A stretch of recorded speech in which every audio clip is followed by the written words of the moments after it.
우리 이단에 말씀하겠습니다.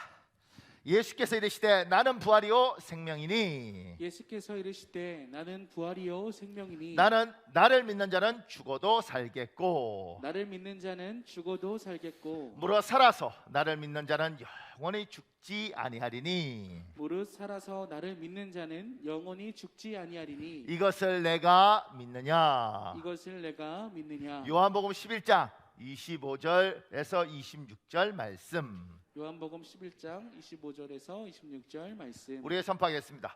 부활이요 생명이신 예수님, 부활이요 생명이신 예수님, 주님의 부활이 나의 부활이 되게 하옵소서. 주님의 부활이 나의 부활이 되게 하옵소서. 주님의 생명이 나의 생명이 되게 하옵소서. 주님의 생명이 나의 생명이 되게 하옵소서. 나는 죽어도 살겠고 나는 죽어도 살겠고 주를 믿는 나는 영원히 죽지 않을 것을 예수님의 이름으로 믿습니다. 주를 믿는 나는 영원히 죽지 않을 것을 예수님의 이름으로 믿습니다. 아멘. 아멘. 반드시 여러분의 믿음대로 될 줄 믿습니다. 감사합니다. 오늘 부활절이에요. 우리 사도행전 4장 1절에 3절 제가 여기 좀 줄여놓은 게 있는데 여러분 읽겠습니다. 시작. 사도들이 백성에게 제사장들과 성전 맡은 자와 사두개인들이 예수 안에 죽은 자의 부활이 있다고 백성을 가르치고 전함을 싫어하여 그들을 잡음에. 제가 그 밑에 이렇게 적었습니다. 두 부류의 사람이 등장합니다. 한 부류는 예수님의 부활이 있다 믿고 그것을 가르치고 심지어 생명까지 걸고 이웃에게 전합니다. 다른 한 부류는 예수님의 부활은 없다 믿을 뿐만 아니라 그것을 가르치고 전하는 사람을 감옥에 가두고 심지어 살해까지 합니다. 사도행전 4장에 두 부류가 있는 거예요. 하나는 예수님의 부활이 없다, 하나는 예수님의 부활이 있다 이렇게 믿는 거예요. 요 밑에 현성거는 일본의 나가사키 유명한 그 나가사키 우동이시지 않습니까? 그 나가사키에서 선교하는 목사님이에요. 그분 글 중에 이런 게 있습니다. 목사님 읽어주실래요? 올 1월에 아버지의 위독한 소식을 들으면서도 선교지를 떠나오기를 지체하다가 아버지가 돌아가신 후에야 정신없이 귀국하였다가 장례가 끝나자마자 아버지의 사망 신고도 하지 못한 채 다시 선교지로 돌아가게 되었는데 그 후 11달 만에 다시 귀국하게 되어 이제 아버지의 사망 신고를 확인하고 호주 승계를 하려니 마음이 무거워지는군요. 자신의 생명의 위중한 가운데에도 나는 괜찮으니 선교하느라 바쁜 선교사를 부르지 말라고 굳고 우리의 귀국을 만류하시던 아버지의 유언이 지금도 따스하게 느껴져 옵니다. 홀로 남으신 어머님을 11개월 만에 다시 만나 같이 식사를 하면서 부모와 자식들을 돌보지 못하는 선교사의 불효와 불성실이 가슴에 차오르는 것을 느낍니다. 어머님을 외로이 홀로 남겨두고 자식들을 팽개쳐둔 채 다시 떠날 생각을 하니 마음이 무겁기만 합니다. 어머님과 자식들 그 누구도 우리 부부를 원망하지 않고 오히려 기쁘게 생각하고 자랑스럽게 생각해주니 자신이 선교사라는 사실이 너무도 절절히 깨달아집니다. 사랑하는 가족들을 뒤에 두고 강팍한 땅에 경애질을 하러 가는 마음이 가볍지만은 않은데 이후 선교 7년째인 2011년 1월 23일 82세의 생신을 불과 한 달 앞두고 어머니께서 별세하셨습니다. 오늘 새벽에 어머니가 돌아가셨다는 소식을 전해 듣게 되었습니다. 이미 5년 전에 아버지가 돌아가셨을 때도 임종을 지키지 못하였는데 어머니 역시 마지막을 대하지 못하고 보내드리게 되어 몫이도 죄송스럽고 마음이 아픕니다. 선교사로서 수많은 보람과 기쁨이 있지만 몇 가지 어려움이 있다면 그 한 가지는 부모님을 제대로 돌보지 못한다는 죄책감과 슬픔일 것입니다. 주님을 위해 부모와 자식과 모든 것을 버린 지는 영생을 받고 100배의 축복을 받으리라고 주님께서 말씀하신 약속을 믿고 있지만 특히나 어머니의 별세 소식을 일본 땅에서 듣게 되는 것은 참기 힘든 일인 것 같습니다. 보십시오. 오늘 부활절이에요. 이 부활절을 우리가 기념합니다. 그러니까 2000년 전에 팔레스타인 땅이라는 우리가 잘 알지도 못하는 그 땅에 예수라는 사람이 태어났고 그분이 하나님이래요. 그리고 이 땅에서 복음 전하다가 십자가에 달려 돌아가셨어요. 장사한지 사흘 만에 부활하셨어요. 이런 이야기가 있는 거예요. 이런 이야기가 그 이야기 예수 안 믿거나 아니면 그게 어디 이야기야? 별 관심도 없는 어떻게 보면 아주 사소하고 별 관심도 없는 그 이야기를 위해서 누군가는 목숨을 걸고 인생을 바치는 거예요. 선교사로 또는 목사로 헌신을 해서 지금 이 그 현승건이라는 이 선교사처럼 자기 아버지 임종도 못 보고 자기 어머니의 임종도 못 보고 자기 인생을 바치는 거예요. 그게 뭐라고? 2000년에 누가 왔다가 뭐 인류의 죄를 대신해서 십자가 지고 죽었대. 그러다 부활했대. 이런 뜬구름 같은 이야기를 전파하기 위해서 내 어머니 임종도 못 보고 내 아버지 임종도 못 봐요. 근데 더 놀라운 건 이 집안은 우리나라 복음이 처음 들어왔을 때부터 믿었단 말이에요. 할아버지 때부터 믿었는데 이분 나이가 많아요. 근데 그 아들, 그러니까 이분의 아버지, 지금 이 아버지는 그게 뭐라고? 아들 선교하기 위해서 내가 아프더라도 바쁜데 들어오지 말아라.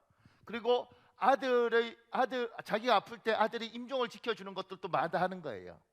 그게 뭐라고? 그런 생각 안 해보셨어요? 믿지 않는 사람 입장에서 그게 뭐라고 그 뜬구름 같은 이야기를 해서 저 난리를 치고 있는가? 사도들은 어떻게든 복음을 전하려고 그러고, 또 누군가는 그거 전한다고 굳이 죽이기까지 할 필요가 있는가?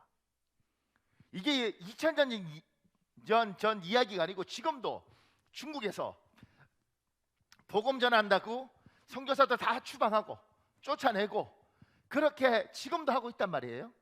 심지어 중국에 있는 우리 황전우사란 조선족 사람이 있습니다. 저하고 그냥 친한 사람인데 상하이에 있어요. 거기는 중국에서 굉장히 유명한 대학 나오고 뭐 일본 기업체 사장도 하고, 그런데 예수를 믿고 목사가 됐어요. 한국에서 공부를 하고 가서 잡혀서 공안한테 봉둥이로 막 두들겨 맞고 복음 전하지 말라고, 그런데 맞고 와서 복음 전하는 거예요. 제가 목사님 또 잡혀가면 어떻게 해요? 그럼 가서 그냥 맞죠 뭐 이렇게 이야기를 해요. 그게 뭐라고 그렇게까지 해야 되느냐는 거지. 그러니까 이 전하는 사람은 그게 뭐라고 그렇게 전해야 되고, 중국이란 그 거대한 나라가 그게 뭐라고 그렇게 두려워하면서 선교사들한테 이렇게 하느냐고. 중국만 그래요? 아랍 지역에 이 사람들은 또 그게 뭐라고 우리는 아랍까지 가서 목숨을 걸고 그걸 전하고, 또 그 사람들은 또 그게 뭐라고 못 전하도록 그 난리를 치고 선교사들 추방하고, 지금 우리가 돕는 강성구 선교사 같은 경우에는 요르단에서 비자가 끝났어요. 이제 불법 체류하고 있단 말이에요. 아마 6월 달쯤 되면 나올 수밖에 없는데, 그 사람들은 뭐라고 그 사람의 비자를 취소시켜버리고, 이 사람은 뭐라고 거기 남아서 그래서 시리아 사람들 위해서 복음 전하고 왜 그러고 사느냐는 거지. 이게 뭐라고? 그 어떤 사람이 볼 때는 말 같지도 않은 그걸 위해서, 죽은 사람이 부활했다 그러고 그 사람이 하나님이라고 하는 이 말도 되지 않는 것을 위해서 누군가는 목숨을 걸고 그걸 전하고, 누군가는 목숨을 걸고 그것을 막고, 또 여러분과 저는 이 코로나 사태에서 마스크 쓰고 예배를 그게 뭐라고 그걸 축하하고 이렇게 하느냐는 거지. 누군가 입장에서는, 우리 입장에는 목숨을 걸 일이지만 누군가 입장에서는 그게 그렇게까지 할 일인가 이렇게 볼 수 있는 거죠. 그 밑에요, 예수님은 베드로, 요한, 안드레 등 12사도를 세웠습니다. 예수님 제자들의 주요 임무는 예수님의 부활을 증언하는 것입니다. 사도행전 1장 22절 26절에 있습니다. 여러분 읽어보십시오. 시작. 항상 우리와 함께 다니던 사람 중에 하나를 세워 우리와 더불어 예수께서 부활하심을 증언할 사람이 되게 하여야 하리라 하거늘 제비 뽑아 마띠아를 얻으니 그가 11사도의 수에 들어가니라. 예수님이 12제자를 뽑았어요. 그 중에 가룟 유다가 하나 있는 거예요. 가룟 유다가 예수님을 배신하고 떠났어요. 그리고 세상을 떠났습니다. 그러니까 12명 중에 11명만 있고 한 명이 없는 거죠. 근데 그 한 명을 기어이 뽑아서 12명을 채워요. 그리고 왜 12명을 채웠냐면 예수의 부활을 증언하기 위해서 12명을 채웠다는 거예요. 그게 뭐라고 그렇게까지 사람까지 채워가면서 전해야 되는가? 제가 말하는 건 제가 뭐라고 이야기하는 게 아니고요, 누군가가 이렇게 생각하죠. 그게 뭐라고 그렇게까지 할 일인가? 그 소식이 뭐라고? 그 밑에요, 하나님은 예수님을 믿는 사람에게 큰 능력을 주십니다. 그 이유는 복음, 예수 부활을 전파하는 것입니다. 우리 마가복음 16장 15절에 18절에 있습니다. 여러분 읽으십시오. 시작. 너희는 온 천하에 다니며 만민에게 복음을 전파하라. 믿는 자들에게는 이런 표적이 따르리니 곧 그들이 내 이름으로 귀신을 쫓아내며 새 방언을 말하며 뱀을 집어 올리며 무슨 독을 마실지라도 해를 받지 아니하며 병든 사람에게 손을 얻은즉 나으리라 하시더라. 보세요. 예수님의 부활을 전하는 사람에게 하나님이 능력을 준다는 거예요. 권세를 준다는 거예요. 예수 부활하셨습니다. 예수님이 하나님이십니다. 예수님이 장사 지냈다가 죽은 지 사흘 만에 다시 살아나셨습니다. 이게 무슨 일인데 하나님도 나서서 그거 전하는 사람에게 내가 능력 줄게, 그거 전하는 사람에게 내가 권세 줄게, 이렇게 하느냐는 거예요. 지금 대한민국의 부활절을 기념하는데 이 대한민국 교회뿐만 아니라 전 세계 교회가, 심지어 우리뿐만 아니라 천주교, 그리고 동방정교회라고 있습니다. 러시아 정교회, 그리스 정교회, 루마니아 정교회 뭐 이런 데도 있어요. 거기도 심지어 이집트 가면 곱틱 교회가 있습니다. 그 곱틱 교회들도 전 세계에 예수 믿는 사람들이 다 부활을 막 축하해요. 그게 뭐라고 그렇게까지 하느냐, 이 질문을 하는 거예요. 심지어 하나님이 그게 뭐라고 능력도 주시고 권세도 주시고 뭐 힘도 주시고 이러냐는 거지. 제가 그 밑에 이런 이야기를 들었습니다. 하나님은 우리에게 주신 능력, 예를 들면 타고난 명철, 경제적 축복, 좋은 표정 등도 복음을 전파를 위해, 하나님을 위해 사용해야 합니다. 이 이야기를 왜 적었냐면 하나님이 예수의 부활을, 그 다음에 하나님이 살아계심을 이렇게 전가하는 사람에게 주께서 능력 주시잖아요. 그런데 그러기 때문에 여러분에게 어떤 능력이 있을 때, 타고난 능력 중에 하나님 주셨다고 믿는 작은 능력이 있을 수 있습니다. 근데 그 능력을 하나님을 위해서 쓰면 하나님께서 아닌 사람도 능력으로 역사하시는, 여러분에게 주신 능력을 가지고 하나님을 위해서 쓰면 하나님이 그 사람에게 굉장히 많은 복을 준다는 거예요. 이 세상에 좋은 능력을 갖고 태어난 사람들이 있습니다. 그걸 자기만을 위해서 쓰는 사람이 있고, 그걸 하나님을 위해서 쓰는 사람이 있습니다. 굉장한 능력이 아니에요. 그냥 좋은 능력인데 그 능력을 어떻게 쓸 것인가. 예를 들면 우리는 뭐 엄청난 능력만 능력이라고 생각하는데, 잘생긴 얼굴, 이것도 능력입니다. 목사님 잘생긴 게 무슨 능력이라고. 여러분 그거 굉장한 능력입니다. 제가 요새 코로나 때문에 놀라운 건 마스크 쓰고 있으니까 대한민국 여자하고 대한민국 남자하고 다 잘생겨 보여요. 이 상태도 못생겼으면 참 괴롭습니다 이게. 근데 좋은 인상, 잘생겼으면 좋겠고, 잘생기지 못했던 좋은 인상도 큰 능력이라고. 그 능력을 가지고 자기만을 위해서 쓰는 사람 있죠. 예쁘게 생긴 여자가 남자만 꼬드기고, 이 남자 저 남자, 잘생긴 남자가 이 여자 저 여자 후리고, 능력을 나만을 위해서 쓰는 사람이 있습니다. 이걸 저는 패역하다고 표현합니다. 근데 하나님이 주신 좋은 능력을 가지고, 제가 옛날에 어떤 우리 선배 목사님 이야기 들으니까 이분이 잘생겼어요. 이분이 전도지를 들고 가서 어떤 분한테 전도를 했는데 그 여자분이 안 믿었어요. 안 믿었는데 이 여자분이 이 전도지를 들고 이렇게 온 이분을 보면서 무슨 생각을 했냐면, 야, 이렇게 잘생긴 사람이 전하는 예수는 누구일까? 그리고 교회를 따라왔대. 그 따라오신 분이 우리 교회에 있어요. 근데 어떻게 이렇게 잘생긴 사람이 전도지를 주냐? 주님 이렇게 복을 주시면 저도. 근데 이렇게 전도 줄 때 이 잘생긴 얼굴 갖고 여자만 후리다가 저 잘생긴 얼굴 가지고 남자만 후리다가 가는 인생도 있고, 이걸 가지고 하나님을 위해서, 하나님의 영광을 위해서 쓰는 사람도 있더라는 거죠. 하나님이 주신 좋은 목소리를 가지고, 이 좋은 목소리를 가지고 자기만을 위해서 쓰는 사람도 있고, 그래서 어떤 가수들은 그 노래 불러서 자기만 영광을 찾는데, 이거 가지고 하나님을 위해서, 아니 100%다 하나님을 위해서 쓰라는 것도 아니에요. 10%든 5%든 하나님 위해서 쓰는 사람, 그 사람에게 하나님이 또 놀라운 복을 주시는 거죠. 왜냐하면 안 믿는 사람도 복음을 전하면 이렇게 능력을 주시는데, 하나님 앞에서 좋은 자기의 능력을 쓰는데 하나님 복을 안 주시겠냐는 거죠. 제가 요거 고민하다가 재밌는 거 하나 발견했어요. 우리 이 노래 아세요? 산 토끼 토끼야. 제가 이렇게 부르면 저희 사모는 항상 나는 제대로 불렀는데 못 알아듣더라고요. 이거 알아들으세요? 산 토끼 토끼야. 이거 만드신 분 이일렛이더라고. 이일렛 돌아가셨어요. 이분이 만든 노래가 나의 살던 고향은 이거예요. 좋은 재능을 가지셨잖아요. 그 좋은 재능을 갖고 자기만을 위해서 쓴 게 아니고 이분이 노래를 만드셨어요. 그분이 만든 노래가 뭐냐면 하나님이 세상을 이처럼 사랑하사, 자기가 가진 좋은 능력 갖고 평생 복음성가 찬송가를 만들다 가신 게 아니고 자기가 가진 좋은 능력을 가지고 하나님을 위해서 5%든 10%든, 그러니까 하나님이 그 능력을 하나님께 드리고 하나님 위해 쓰니까 하나님 거기에 복을 주시니까 좋은 길이 열리더라는 거죠.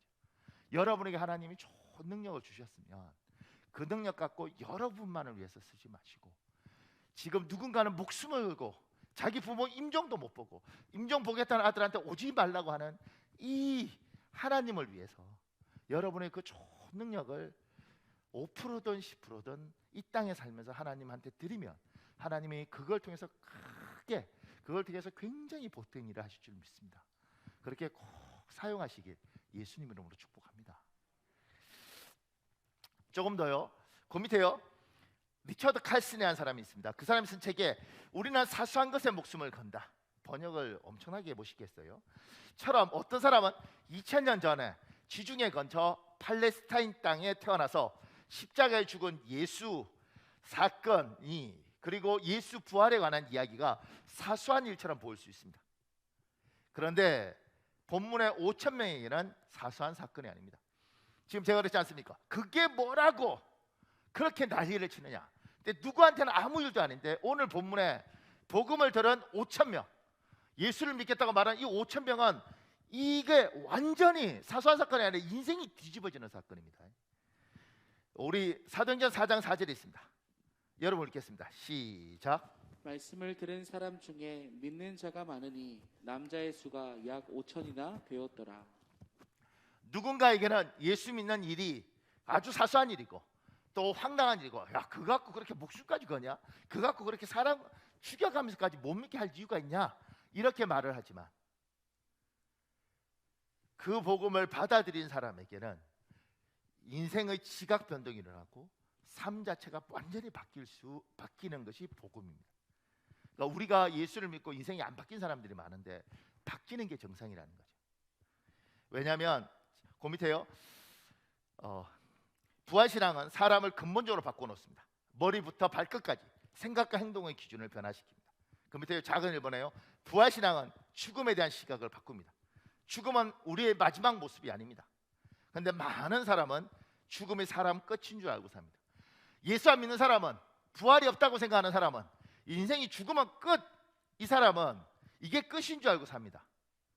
우리는 죽고 나서 예수께서 부활하셨어요. 부활하고 어디 계시냐? 천국에 계시대. 그러면 이 땅 말고 천국이 있다는 거야? 이렇게 우리는 정의하는 거죠. 근데 누군가는 이게 끝이야, 죽으면 뭐 끝. 그러니까 이것이 끝이라고 생각하는 사람과 그게 끝이 아니라고 생각하는 사람은 행동과 말과 생각에서 차이가 너무 많은 거예요.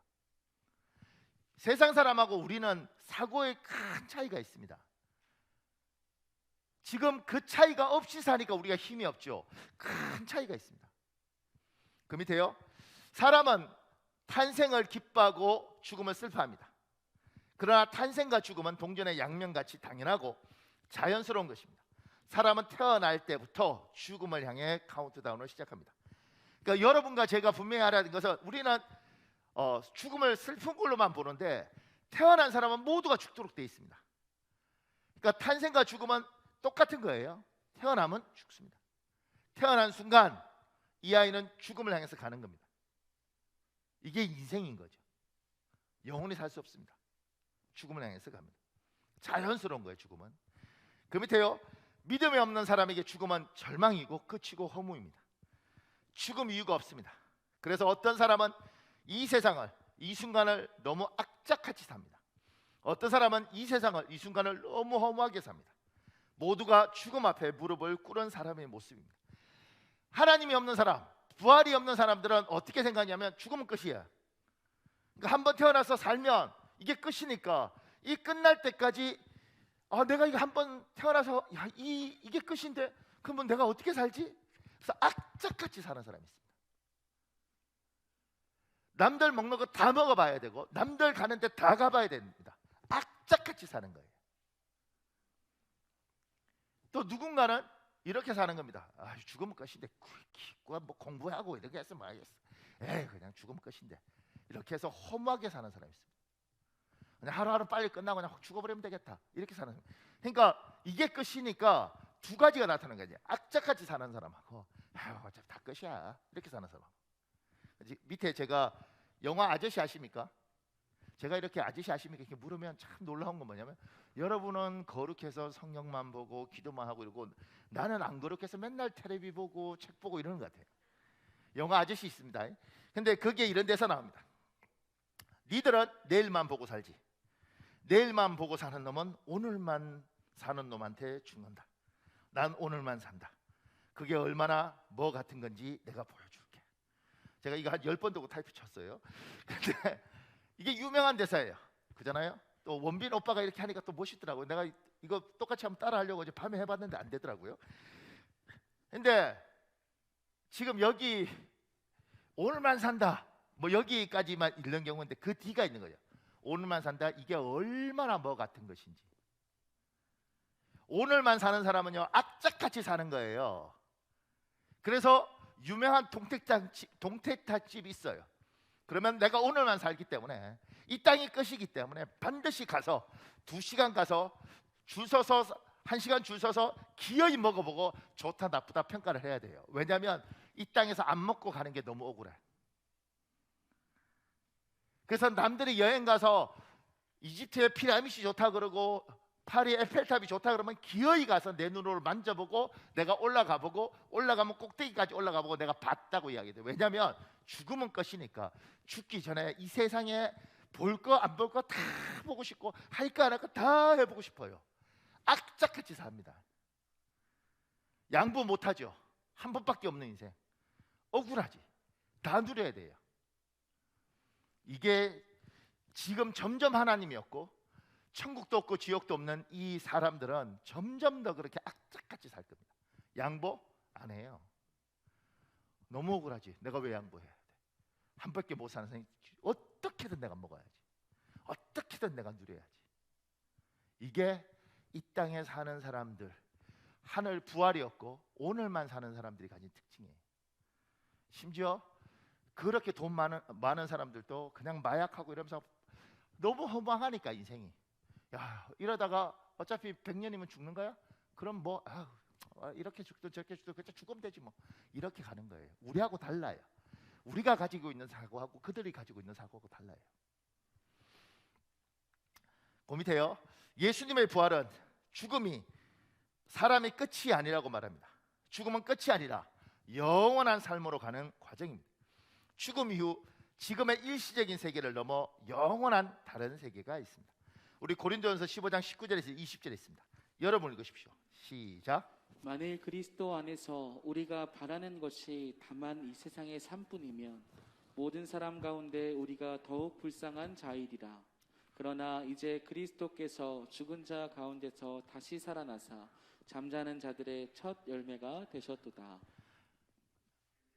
예수님이 부활하셨고 부활하신 주님께서 이야기하시죠. 얘야, 죽는 게 끝이 아니고 죽음으로써 내가 부활하고 새로운 세상이 있다. 내가 그 영원한 세상을 너에게 보여준다.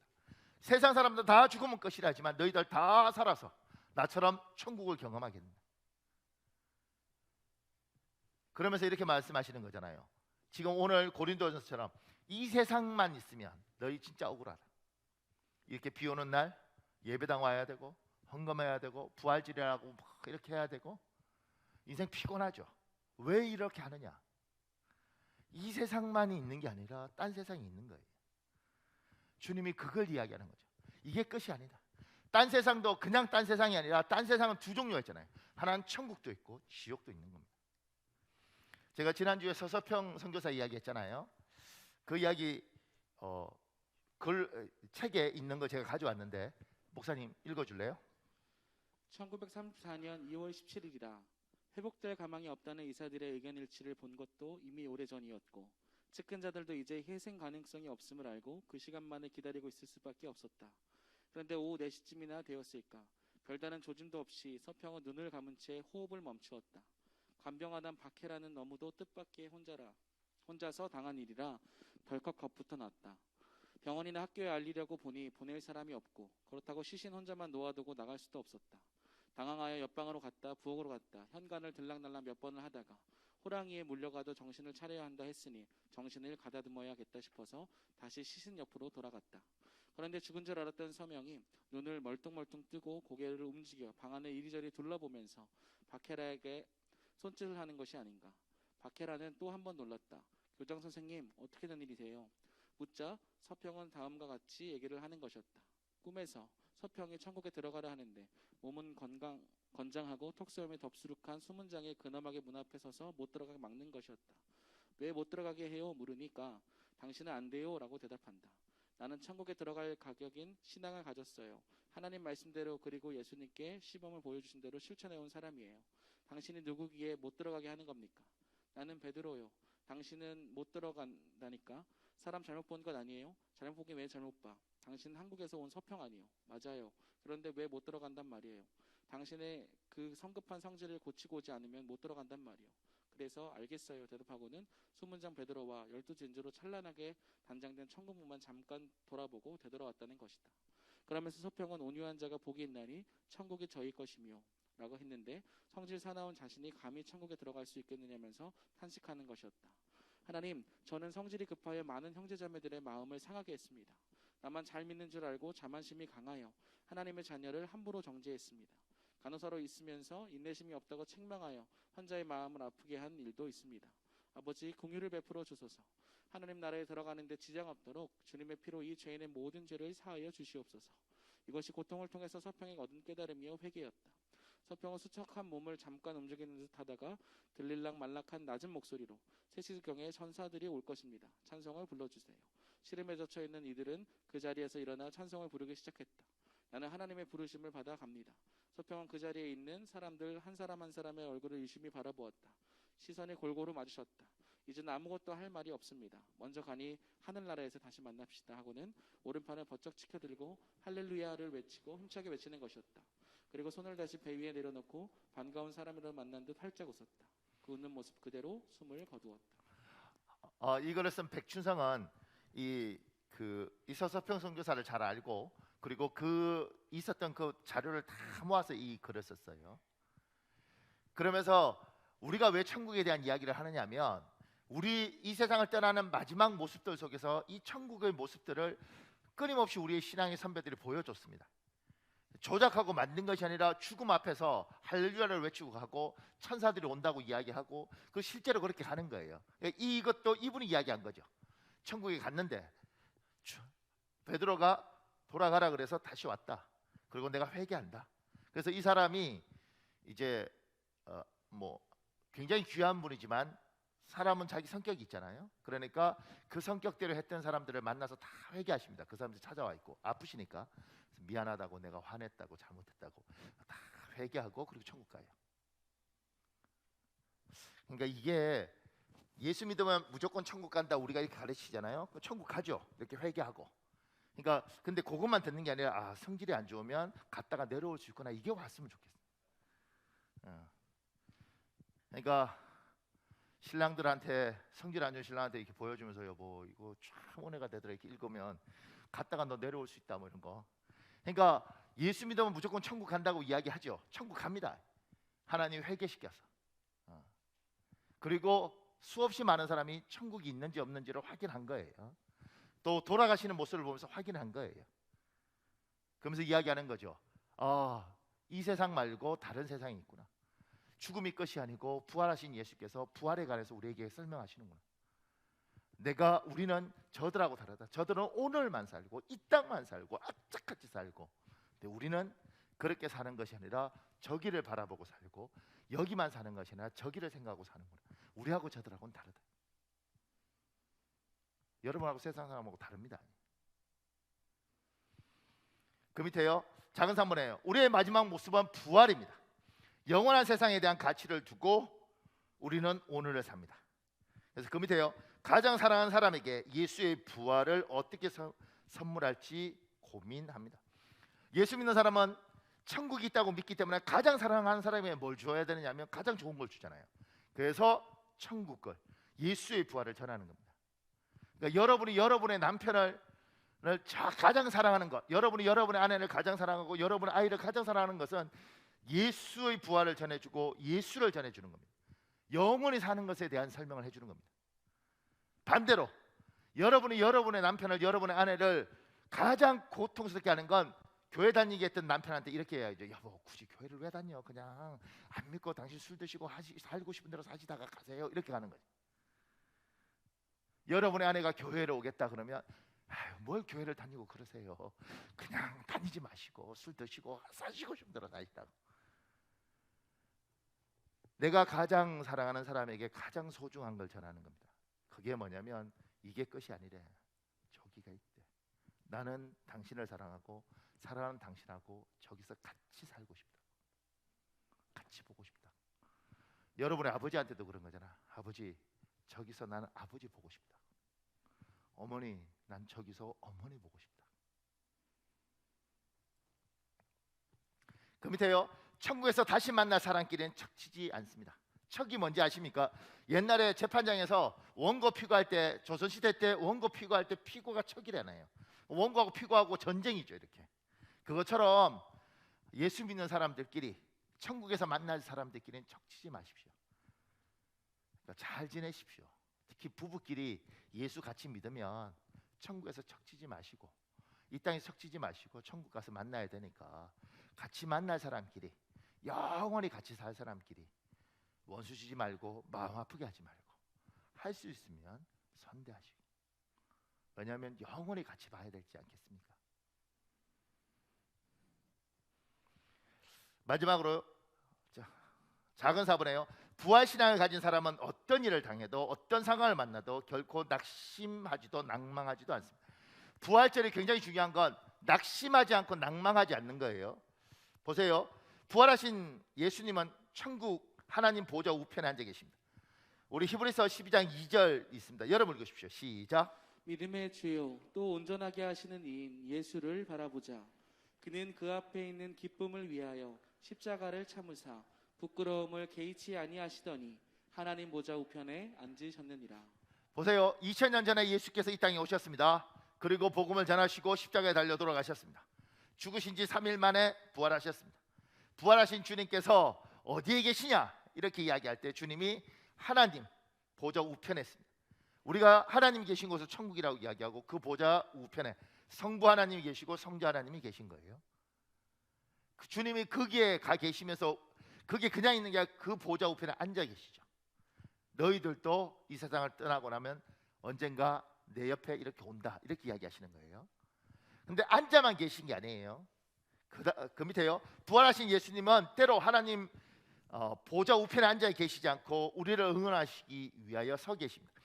우리 사도행전 7장 55절 56절 있습니다. 여러분 읽으십시오. 시작. 스데반이 성령 충만하여 하늘을 우러러 주목하여 하나님의 영광과 및 예수께서 하나님 우편에 서신 것을 보고 말하되 보라 하늘이 열리고 인자가 하나님 우편에 서신 것을 보노라.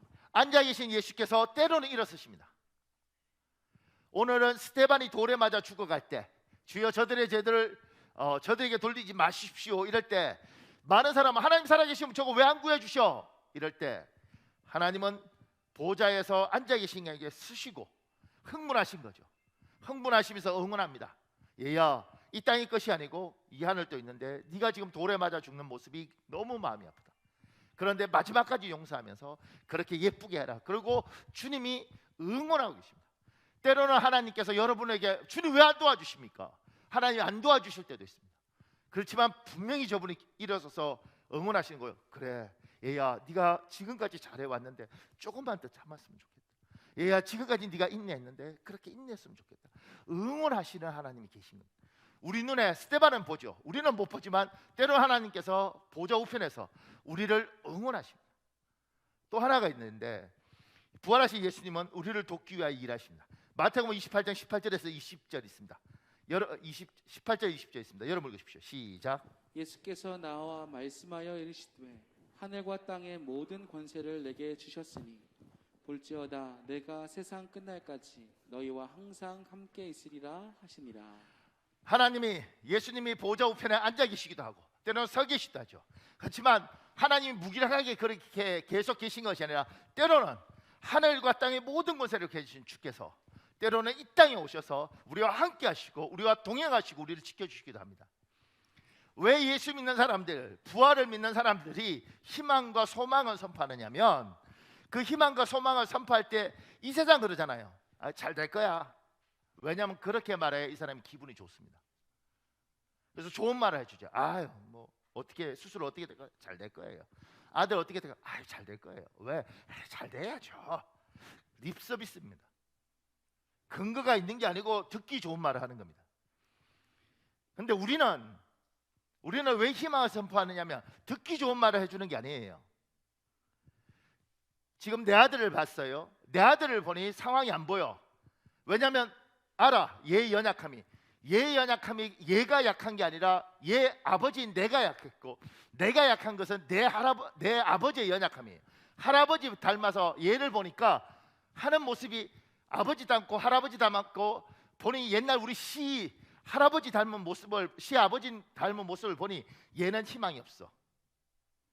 집안에 그 성품 내려오잖아요. 내가 보니 희망이 없어요. 그러면 너는 희망이 없다. 왜냐하면 너의 가진 성격과 유전자는 너의 아버지고 네 아버지는 네 할아버지한테 받았고 내가 보니 너희 증조 할아버지한테 받았는데 너희 집안은 이래 희망이 없다. 이건요 바른 판단이고 이건 논리적이고 합리적인 사고입니다. 그런데 예수 믿는 사람은 왜 희망을 선포한다고 이야기하느냐면 이게 사실인데 이 아이를 태어나게 하신 하나님, 그 하나님을 바라보고 홍해도 가르시고 광야에서 이스라엘 백성들에게 때로는 만나도 먹이신 그 하나님께서 이 아이에게 무엇인가 하실 거라는 이 하나님을 바라보고 얘에게 소망을 선포하고 희망을 선포하는 거예요. 내가 보니 내 아내가 희망이 없어. 내가 보니 내 남편이 희망이 없어.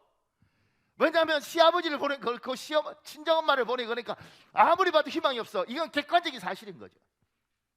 그 객관적인 사실들을 가지고 우리는 이야기하는 게 아니고 세상은 그 객관적인 사실을 알매도 불구하고 기분 좋은 이야기라는 것이고 우리는 그게 아니라 하나님이 나에게 결혼했으면 결혼하게 하신 하나님, 저 하나님이 뜻이 있을 거라고 믿고 저 하나님을 보고 소망을 선포한 거예요. 여보, 하나님이 당신하고 내하고 결혼시키셨으면 하나님의 뜻이 있을 거야. 나는 당신을 보는 게 아니고 저 하나님을 보는 거예요. 얘야, 엄마가 아빠가 널 볼 때 사실 많이 답답한데 근데 너를 우리 집안에 주신 저 하나님을 보고 나는 주셨을 때는 이유가 있고 주셨을 때는 계획이 있다고 난 믿는다. 우리는 이걸 보는 것이 아니고 저분을 보는 겁니다. 여러분 잊고 있을지 모르지만 제가 2010년도쯤에 이런 이야기를 했습니다. 제가 우리 교회 담임 목사로 오고 42살에 젊고 용서하세요. 젊고 똑똑한 목사. 웃지 마시고 나도 괴롭습니다. 젊고 똑똑한 목사. 그 목사를 보고 우리 목사님이 뛰어나겠지. 우리 목사님이 실력 있겠지. 근데 12년을 지켜보고 아시지 않습니까? 그거는 아니었다는 거. 나도 알아요. 나는 올 때부터 알았어요. 그런데 제가 이런 말을 했습니다. 그러니까 여러분 나를 보지 마십시오. 왜냐하면 나는 내가 봐도 실망스러워요. 나를 보지 마시고 나를 보내신 저분을 보라고. 우리 교회를 불쌍히 여기시는 저분을 보라고. 소망을 어떻게 이야기하느냐면 왜 우리가 희망의 사람이 되고 왜 우리가 소망의 사람이 되냐면 나를 보는 것이 아니라 나를 보내신 저분이 뜻이 있겠지. 하나님 당신이 하시면 하시지 않겠습니까? 저분을 보고 소망을 선포하고 저분을 보고 희망을 선포하고 가는 거죠. 사람을 보면 실망과 절망이 생겨요. 안 생겨요? 저는 아무리 훌륭한 사람도 보면 깊이 알면 실망스럽고 깊이 알면 속이 상하더라고. 철이 없을 때는 속이 상하고 화가 나니까 그냥 뱉는 거예요. 왜냐하면 그건 객관적인 사실이고 그건 내가 경험한 사실이기 때문에 틀린 말 아니에요. 근데 틀린 말은 아닌데 믿음의 언어는 아니더라고. 믿음의 언어는 이 사람을 보고 이야기하는 게 이 사람을 삼아주신 저 하나님을 보고 이야기를 하는 거예요. 하나님이 저분을 권사로 만드셨으면, 저분을 집사로 만드셨으면, 저분을 우리 교회에 오게 하셨으면 하나님의 뜻이 있을 것이다. 하나님이 저 아이를 우리 교회에 살아게 하시면 하나님의 뜻이 있을 것이다. 얘야, 하나님이 반드시 하실 것이다. 얘야, 너를 선택할 하나님께서 좋은 길을 여실 것이다. 우리는 저분을 보고 희망을 이야기하고 저분을 보고 소망을 이야기하는 거예요. 여러분의 아이한테 너희 새끼 이렇게 살다가 너희 할아버지처럼, 너희 아버지처럼 그렇게 살래? 이렇게 말을 하는 건 객관적인 사실이고 합리적인 판단일 수 있어요. 근데 믿음의 사람은 그렇게 말을 하면 안 된다는 거지. 믿음의 사람은 믿음으로, 얘야, 하나님이 너를 우리 집안에 보내셨고 우리를 통해서 기도하게 하셨으면 하나님이 너에 대한 뜻이 있을 것이다. 힘을 내라, 용기를 내라, 이렇게 이야기를 하는 거예요. 여러분의 부부 사이도 힘든 건 뭐냐면 30년 살았어, 20년 살았어, 알잖아. 무슨 말하면 성질내고 무슨 말하면 기분 나빠하고, 누가 뭐라고 하면 아유, 우리 신랑 안 돼요. 야, 우리 마누라 아우 안 돼요. 나는 20년 지긋지긋해요. 내가 결혼해서 딱 3일 만에 알았다는 게 저거 안 되겠다. 이렇게 말하는 건 다 맞는 말이라고. 우리는 맞는 말을 하는 게 아니에요. 우리는 내 판단을 이야기하는 게 아니에요. 우리는 저 사람하고 결혼시켰을 때 하나님의 계획이 있을 것이다. 비록 내가 우리 부모를 반대하고 결혼했고, 때로는 내가 고집을 피워서 결혼했고, 때로는 내 상처 때문에 내가 결혼을 했음에도 불구하고 결혼을 허락하신 하나님의 뜻이 있을 것이다. 그러면 내가 잘못된 판단, 내 잘못된 경험으로 선택했지만 난 저분을 믿는다. 그래서 여보, 하나님이 분명히 우리 결혼시켰으면 뜻이 있을 것이다. 힘들어도 우리 기도하자, 어려워도 우리 기도하자. 하나님 붙들고 가면 지금 어려도 5년 10년 후면 하나님 반드시 길을 여실 것이다. 우리는 그렇게 이야기를 하는 거예요. 하나님의 사람은 그래서 부활을 믿고 하나님이 살아계신다고 믿는 사람은 희망을 선포하고 소망을 선포하는 건 립서비스가 아니라 우리의 믿음의 언어예요. 믿음의 언어. 여러분은 그 부활한 이 하나님을 축하하는 이 예배에서 여러분은 믿음의 언어를 선포하고 사는가? 그 하나님, 지금도 보좌 우편에서 일어서서 응원하는 그 하나님을 바라보고 사는가? 그렇지 않으면 내가 생각하고 내가 판단하고 내가 하는 대로 말을 뱉는가? 사랑하는 여러분, 우리 10분 기도하겠습니다. 오늘 하나님이 여러분에게 무슨 말씀하십니까? 하나님이 여러분에게 하신 그 말씀 붙들고 우리 주여 한번 간절히 부르짖고 10분 동안 통성으로 기도하겠습니다. 주여, 아버지 하나님 여호와여 도와주십시오. 아버지 하나님 여호와 역사하십시오.